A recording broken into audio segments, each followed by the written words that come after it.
We are running through the top 5 stories at ComicBook.com at 7 p.m. Eastern Time, which is also 7 p.m. in Gotham. In Comic Book Now!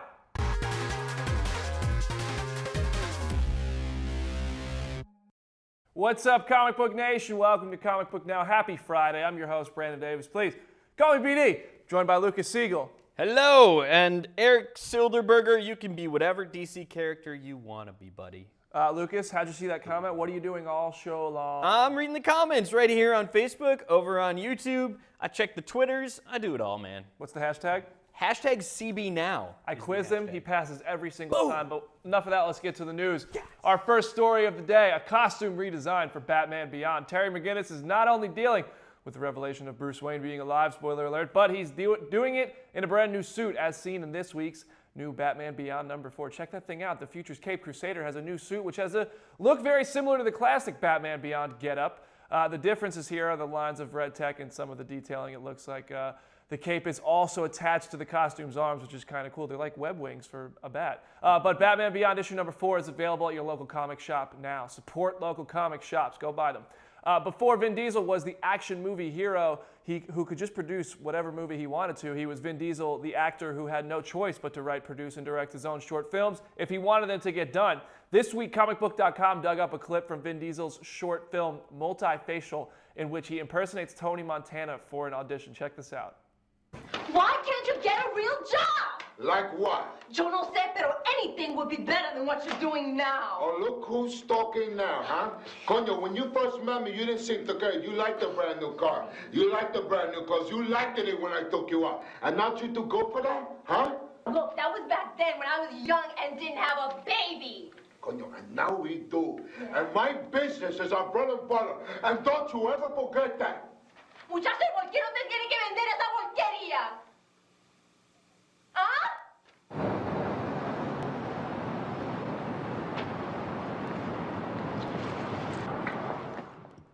Some new details for The Walking Dead's mid-season 7 return have surfaced, not only as ComicBook.com learns that Greg Nicotero will be directing the premiere on February 12th in addition to the finale in April, but Jeffrey F. January and Kari Skoglund will be taking up 7/10 and 7/11, followed by Nicotero's return for 7/12. These new photos you're seeing are from the premiere, which has been titled Rock in the Road and has a synopsis reading, Rick is introduced to a new community. This community in reference could be the Kingdom and King Ezekiel, or it could be the new group popularly referred to as the Garbage Pail Kids by spoiler hunters in comment sections everywhere. We'll find out in just a couple weeks, though. Walking Dead season is almost back, and we're going to announce the finalists of our Walking Dead giveaway in just a few seconds after our top stories conclude. Remember that footage of Deathstroke over the summer? It basically broke the internet. Yeah, Deathstroke's first kill was actually your Twitter feed. Well, the man in the Deathstroke suit, Joe Manganiello, has come out and said that the footage was actually nothing more than test footage and is not actually a part of the Batman film. Oh, we got to wait for our first look. This looks like it was filmed on the Justice League set because Deathstroke is almost definitely walking off of the Justice League troop carrier. So there's your first look at Justice League, I guess, the troop carrier anyway. It's called the Flying Fox. It's manufactured by Bruce Wayne. It's an aircraft that can carry the entire team and the Batmobile. So they should be relieved Deathstroke didn't conquer it. Our last story of the week, happy Friday, this is a conclusion. It's a fun one. Jason Momoa, you know him as Khal Drogo on Game of Thrones and Aquaman from Justice League. Well, he's pretty much a superhuman when it comes to mixing beer and axes, which is a recipe I don't recommend at home. Does Aquaman drink beer? Is that something that Of course, yeah, he does. absolutely. Because he's half human and obviously half Atlantean, so his, the human side likes beer. But he can't drink beer underwater, or can he? No. That would be amazing. It would be amazing. Should we get out the axes? Yeah. But the problem is Guillermo's going to walk back in. Let's just make sure Guillermo doesn't walk back in while the axes are in the air, okay? Guillermo's staying there with my Guinness. You can have my Guinness. All right. Very good. All right, so these are your axes from home? Yes, I started making axes. Okay. You made these axes? Well, one of them, this one's for you. This is the Black Wolf Company axe. I got my tattoo on there and everything. Really? All right. Yeah. And what should I do with this? Throw it hard. Oh, I'm going to throw it. Good. That seems like a terrible idea. All right. No, we're good. Hold your axe throwing. All right, bring it in. Oh, look at Guillermo. Yeah, bring it in. And this would be a bad birthday present. Thank you, sir. Happy birthday. Thank you very much. No, Guillermo, I think it's better that you're on this side. Stay on this side. Yeah, this would be the ideal place. Now, should I be worried because I didn't practice this at all, and there's a lot of people Listen, it's not like football, so you don't want to, like, curve it. Okay. Straight over the head. Straight over the head. What if it... My God. This seems like a terrible idea. Your turn. Just... Come on. Just do it straight. Going in hard. All right, Guillermo. Come on, Guillermo.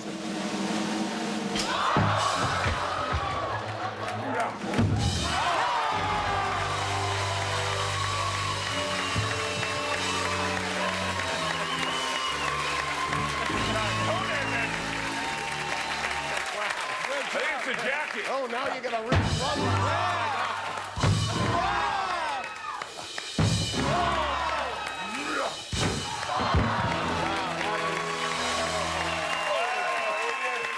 Jason Momoa, Frontiers on Netflix now. Jason Momoa is actually like one of the coolest dudes alive. That is amazing. If that doesn't get you hyped for Aquaman, I don't know what will. But can he do that with a trident?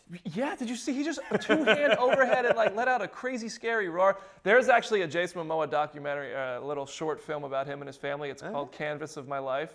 Okay. It is, like Google search Canvas of My Life.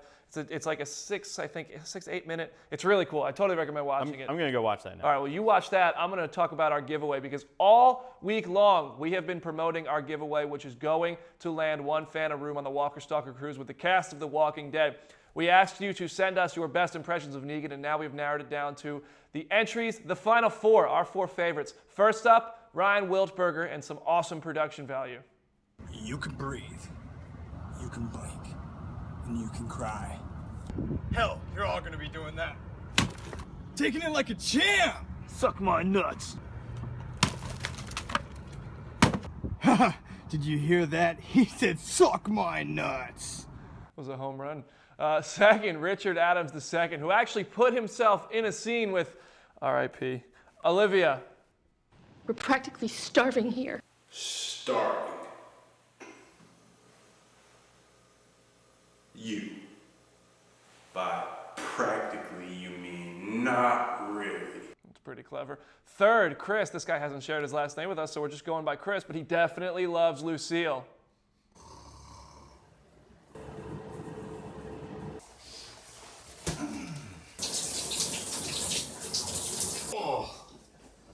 Okay, that's one way to do it. And fourth and final, our final finalists, Paul Smart, who just did exactly what we asked for, a 10-second impression of Negan. Little pig, let me in.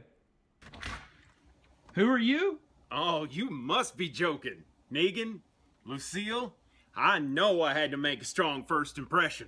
One of these Walking Dead fans is going to get a free room aboard the Walker Stalker Cruise on February 3rd, so head to comicbook.com/thewalkingdead tonight to vote. Good luck and congratulations to our finalists. That's pretty clever stuff. Absolutely. Those were some good entries and some twisted entries. Who are you voting for? Who are you going to vote for? Ooh, I don't know if I can say. Can I say? What are the rules? I There are still no really rules. like that digital one. Would you let your kids watch The Walking Dead? No, not a chance. Do you have kids? Anyway, look, there are comics. No, I The don't. Walking Dead is actually a comic. We put together a little video. Since we're on the topic of The Walking Dead, I thought this would be cool. 5 comics that you shouldn't let kids read. Check this out. Some of my fondest memories as a child were hiding under the covers with a flashlight past my bedtime and reading comics that maybe weren't age appropriate for me just yet. These days, however, there's no shortage of comic books and graphic novels aimed solely at adults, books that children should go nowhere near lest they be scarred for life. Here are the top 5 comics you should never let your kids read. Let's start off with the obvious one, The Walking Dead. The critically acclaimed series is one of the best comic books on the market, but the unrelenting gore combined with extremely coarse language, and this book is best kept away from the kids. Vampirella. Anything involving this lady is extremely bloody, not to mention her costume's more like a red Borat swimsuit. The fact that we're having to censor these images for this video should give some indication as to why it might not be for the eyes of youngsters. Almost anything written by Alan Moore. This includes Batman, The Killing Joke, Watchmen, V for Vendetta, etc. It's true, he's one of, if not the greatest graphic novelist of all time, but he doesn't write comics for kids. Grim Fairy Tales is a dark reimagining of the classic stories you loved as a kid. While the comics don't have the abundant nudity you might expect based on the scantily clad covers, the books do feature some serious overt violence, so yeah, still not for the kids. And finally, Crossed by Garth Ennis. If you own any of these and you have kids, trust us, lock them up and place them on a shelf far out of reach from children. What books would you include on this list? Let us know in the comments below.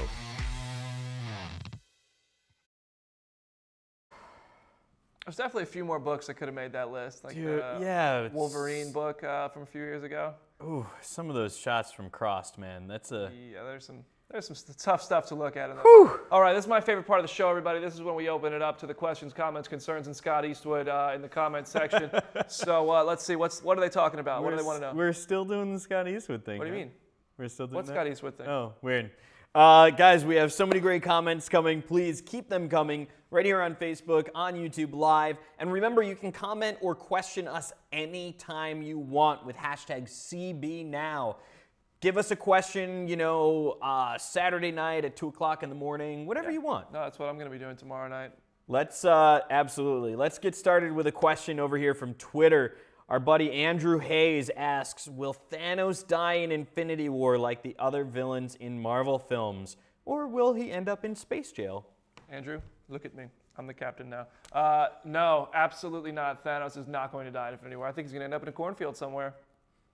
That's an interesting... you read Infinity Gauntlet, didn't you? Absolutely. I don't think Thanos could die. I mean, they've never really figured out how to kill Thanos in the comics. He gets frozen in some kind of amber jail for a while. Or in the middle of a cornfield. Or in the middle of a cornfield.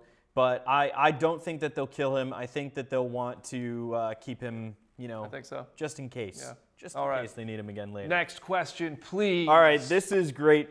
Two of our loyal viewers, Jordan Evans and Wim Sadmojo, asked this question almost simultaneously on Twitter. Do you think an Injustice movie could happen? That would be the coolest thing ever. I think be so an Injustice movie would be so cool. Those comics fly off the shelf. I remember the first set of Injustice comics. It was gone. They were selling for like a couple $100 within the first week of print. And I don't think a movie will ever happen. The Injustice digital comic was the #1 selling digital comic for 2 years straight. It's crazy.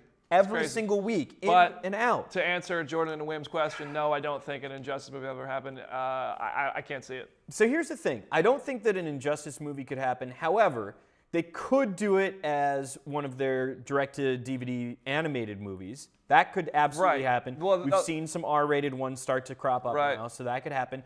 And we'll see little bits of Injustice creep into the DCEU. Oh, absolutely. The dream sequence with Superman as despot and all the soldiers, straight out of Injustice. Yeah, I think it has a better chance of being animated, but I don't think, or parts of it, but I don't think either way we're going to get a movie titled Injustice. Yeah, for sure. I don't disagree with you there. One of our live questions here, Corbin Foster is asking about Superman in the Justice League film. We haven't seen him directly.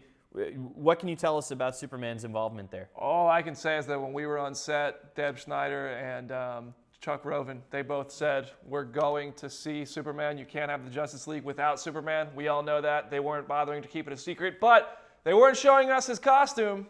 So black suit Superman, anybody? Superman will be in Justice League. He will, some form of Superman be. I'm sure it's going to be the alive and well Superman. He might have to get his bearing. Yeah. But maybe he's going to knock a few Justice Leaguers out first. Look, but he'll be back. The dust was rising from the coffin for a reason. We all saw it. We all saw that, and I do really hope we get to see Black Suit Superman. I'm almost 100% sure we're going to. So cool. They didn't show us anything of his suit on this. Superman was the only Justice Leaguer on the set who we didn't see his costume. We didn't see him in concept art. We saw nothing, but they told us he's going to be there. That's probably because we're going to see the black suits. And I'll throw in that Jeff Johns said he loves a Superman that has hope and optimism when Jeff Johns running the show now. So we'll keep that in mind. Over on Facebook, John Matos asks us about the Power Rangers movie. Do you think we will see the Green Ranger in Power Rangers? No, I don't think so. I don't think Jason David Frank is going to be in the movie, and I don't think we're going to see a Green Ranger. I mean, it sucks to be frank about this issue, but Yeah, I think the Green Ranger is going to be set up in this movie, but I Right. don't think we're going to see him. The popular theory right now is that little green gem inside Rita Repulsa's staff is in fact the green power coin, and I think that's going to be the case so that we have it ready for the Green Ranger later. I think there's going to be a good tease of the Green Ranger before the movie's over, but I don't think we will see him in this. There's no way. Incidentally, I am super excited to see Jason David Frank as Bloodshot in the Valiant so series. cool. That's He going to be looks so so cool. awesome. Yeah. It's going to be ridiculous. Valiant Guys, has some cool live action stuff coming. yeah, absolutely. Valiant has They've got really cool. like 3 movies coming plus the web series. It's going to be good stuff. Catch up on your Valiant comics if you're not up to date. They've been putting out amazing stuff lately. Let's see here, guys. Guys, you are rolling along with the comments. We've got a lot of people talking about The Walking Dead and the junkyard people, the garbage pail kids. What can you tell them about that? Because we've got a whole side conversation in the comments. Well, I'm trying to get the cast names. I will have them for you very soon, I promise that. I can't give you any casting just yet, but there are the garbage pail kids. The rumor has it they live in. This is kind of potential spoilers, so let me warn you on that. But as the rumors go, this is a group that Rick's group is going to encounter on the way to the kingdom or after visiting the kingdom. And they are going to be friends, not foes, but they are who was spying on Alexandria in the season 7 mid-season finale. So I think this Garbage Pail Kids is going to be part of the group, new soldiers for Rick to work with. But I think they're going to have some demands. They're going to want something in return for lending their bodies to Rick to take on the Saviors. You don't just say, hey, yeah, we'd love to help you for no reason. I think they're going to want something, but I think they're going to be introduced in the mid-season premiere on February 12th. All right, there you go, Margie. There you go, Tyler. Thank you guys for bringing that up in our live questions. And remember, you can also ask us questions on Twitter with #CBNow. So let's go to another Twitter question right now from Dale Sefton, another one of our loyal viewers. Thank you, Dale. Dale wants to know about the villain in the Green Lantern Corps movie and who the main lantern of the story will be. I think the villain is going to be Ryan Reynolds. I think the villain. I think we're gonna see the Red Lanterns. You think so? Yeah, I really do. I don't think that they're gonna go through the Yellow Lanterns again and Fear again, because we did get that in that Ryan Reynolds movie. The Red Lanterns have been set up very nicely. One, Jeff Johns created them, so we know. Yeah, I mean, we're going to start seeing so much of Jeff Johns' take on these characters and his characters. Absolutely. I know you can't blame him for it. But they were the villains in the Green Lantern animated series, the primary villains. But do you think they just jump straight into the Red Lanterns? Yeah, I don't see why not. We've got Atrocitus Look, I'm coming. okay with it. I'm totally okay with it. Atrocitus is coming to Injustice 2.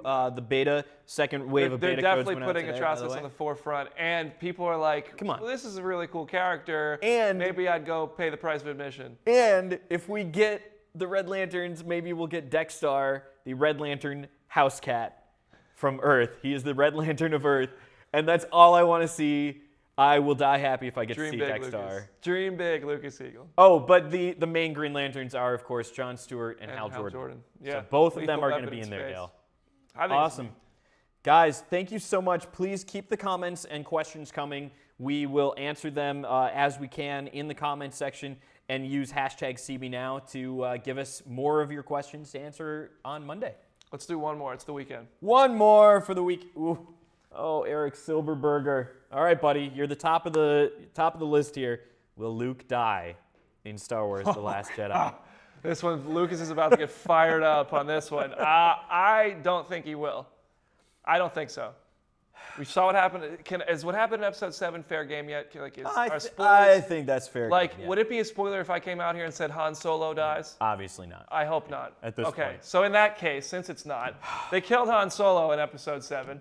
I don't think you could kill off Luke Skywalker in Episode 8. I think he's going to be an integral part, and I think he's going to maybe not be what we expect him to be. You would know better than I would. You're the Star Wars guy. Let's hear it. I would say two things. One, I agree with you. I don't think Luke Skywalker is going to die. I also do not think Luke Skywalker is the titular Last Jedi. Despite the fact that he shows up in dialogue, despite the fact that it's in the opening crawl, I think that's a red herring. I don't think he's the last Jedi. Let me toss you a question. More likely to be a Jedi, Ben Solo or Rey? I think that both of them are going to find a way to be something new. And that's all I'm going to say from there. I'm just going to say this. If That's Kylo Ren becomes a good guy, I'm walking out of the theater. I'm out. All right, guys. Thank you so much for your questions, comments, concerns. Scott Eastwood, thanks for popping up on the show, as always. On behalf of Lucas Siegel and Comic Book Nation, feel free to hit us up on Twitter over the weekend. We'd love to talk to you. We'll see you on Monday for Comic Book Now at 7 p.m. Eastern Time.